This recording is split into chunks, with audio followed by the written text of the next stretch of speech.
దుర్గం చెరువు పేరు చెప్పంగానే అందరికి ఎంబటే గుర్తొచ్చేది తీగల బ్రిడ్జే. కేబుల్ బ్రిడ్జిల దేశంలోనే పెద్దది, ఆసియా ఖండంలో రెండోదంటే చూడరు. మరి శనివారం ఆదివారం వచ్చిందంటే జాతర సాగుతుంది బ్రిడ్జి మీద. మస్తు మంది పోయేస్తారు. రాత్రిపూట దుర్గం చెరువు అందాలు చూసుకుంటా రంగురంగుల లైట్లలో బ్రిడ్జ్ తోని సెల్ఫీలు దిగి ఎంజాయ్ చేస్తారు. ఇప్పుడు దాన్ని మించిన బ్రిడ్జ్ రాబోతున్నది. ఏడనంటే బ్రిడ్జి ఫోటోలు మస్తున్నాయిలే.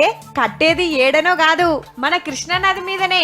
తెలంగాణ ఆంధ్ర బోర్డర్లా సోమశిలకాడ, ఇటు నాగర్ కర్నూలు జిల్లా, అటు నంద్యాల జిల్లా నడుమిట్ల నది మీద గీ బ్రిడ్జి 1000 కోట్లు ఖర్చు పెట్టి 30 నెలలనే బ్రిడ్జి కట్టేస్తామని సెంటర్ మంత్రి నితిన్ గడ్కరీ సారు పిట్టెగుట్లే సాటింపేసిండు.